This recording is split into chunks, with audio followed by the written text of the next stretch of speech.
Right then, let's talk about beef. When you're at the supermarket trying to do the best for your family, you see a label that says grass-fed. It sounds brilliant, doesn't it? You imagine happy cows munching on lush green grass under a big blue sky. It paints a lovely picture of healthy natural farming, but I'm here to tell you that this label can be a bit of a trick. The truth is, that simple grass-fed sticker on the package doesn't always mean what you think it does. It's a bit of clever marketing that can hide what's really going on behind the scenes, and it's our job as shoppers to get smart about it. The massive mind-boggling truth is that less than 1% of the beef sold in the United States comes from cows that have only ever eaten grass.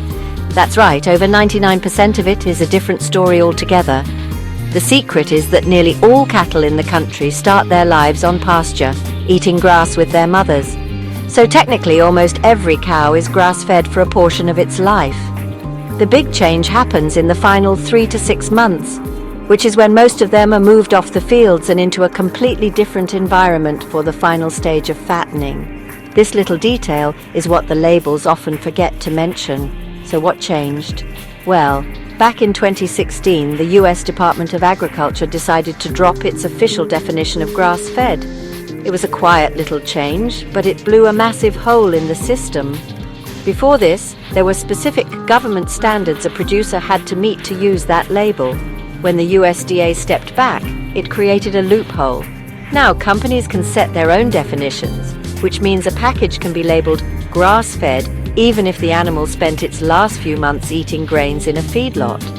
This makes it incredibly confusing for us, the people buying the food, to know what we are actually getting. This is why you need to look for a very specific phrase, 100% grass-fed. That little 100% makes all the difference in the world. It's the closest thing we have to a guarantee that the cow was raised entirely on a diet of grass, hay, or other forages from start to finish. Without that magic number, the term grass-fed is just too vague. It's a classic case of reading the small print, but instead of small print, it's one small word that changes everything. It's about knowing the difference so you can make a choice that aligns with what you truly want to eat. So what happens when these cows leave the pasture? They go to a place called a feedlot or a CAFO, concentrated animal feeding operation. This is where the business of fattening them up quickly gets serious. The goal here is simple: get the cow to gain as much weight as possible in the shortest amount of time. To do this, they are fed a diet that is a world away from the green grass they started on. It's a diet designed for rapid growth, not for the animal's natural digestive system. The main ingredient is often something called dried distillers grains with solubles, or DDGs for short. Now, what on earth is DDGs? It sounds complicated, but it's basically a cheap waste product from the ethanol industry. When factories make ethanol fuel from GMO dent corn, DDGs is what's left over. It costs about $150 for a whole metric ton, which makes it an incredibly profitable way for industrial farms to pack on the pounds. We're talking about adding an extra 600 pounds of weight to a cow. This starchy, high-energy feed is not what a cow's stomach is designed to digest, but it does the job of bulking them up quickly, which is what the modern beef industry is all about. But the feedlot diet doesn't stop there. Along with the DDGs, the feed mix contains other things to keep the animals alive and growing under these unnatural conditions. They add some fiber, limestone for calcium, and a cocktail of synthetic vitamins and minerals to make up for the lack of nutrients from fresh grass. They also often add an antibiotic called monensin. Now, this isn't to treat sickness. It's used routinely to help the cows gain even more weight and to prevent digestive issues that can come from the high-grain diet. It's a tool to push their bodies to the limit. Then there's another thing they use in the US called a beta agonist. This is a medication that basically works like adrenaline, and it's given to the cows in the last few weeks before they are processed. Its job is to boost muscle growth, adding about 30 extra pounds of lean meat. While it's great for the producer's bottom line, some studies have raised concerns that residues of this drug in the meat could increase anxiety in the people who eat it. It's another one of those hidden ingredients in the modern food system that we rarely hear about. Let's Let's dig into another confusing label, Product of the USA. When you see that on a package of beef, you'd naturally assume the cow was born, raised, and processed right here in the United States. It seems logical, but unfortunately that's not always the case. A few years ago, the labeling rules for beef and pork, known as country of origin labeling, were repealed. This change opened the door for a practice that is, frankly, misleading. It means that beef from other countries can be imported into the US, and as long as it gets processed here, it can be legally stamped with a Product of the USA label. So what does processed mean? It can be something as simple as cutting up a large piece of imported beef into smaller steaks or grinding it into mince. The animal could have lived its entire life in Australia, Brazil, or Mexico, but if the final packaging happens in a US facility, it can be sold to you as a domestic product. This makes it impossible for shoppers to know where their beef truly comes from. You could be buying beef from halfway across the world without even realizing it, thinking you're supporting local farmers when you're not. It's a bit of a sneaky trick, isn't it? This lack of transparency has huge implications. For one, it puts American ranchers who are doing things the right way at a major disadvantage. They have to compete with cheaper, imported meat that is being passed off as American. But it also affects us, the eaters.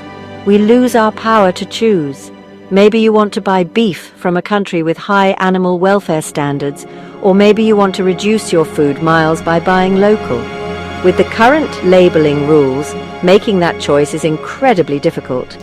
You're essentially buying blind, trusting a label that doesn't tell the whole story.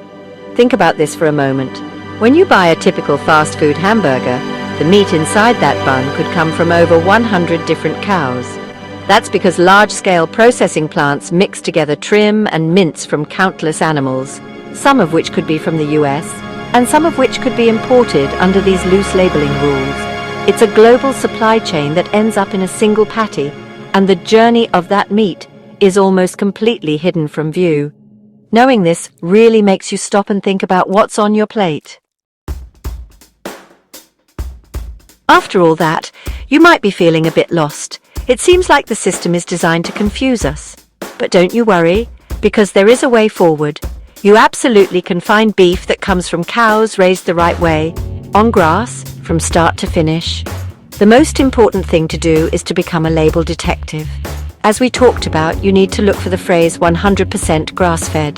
This is your first and most powerful clue.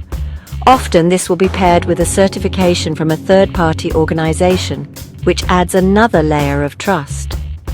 Next, look for labels from independent certifiers. Groups like the American Grass-Fed Association or A Greener World have very strict standards.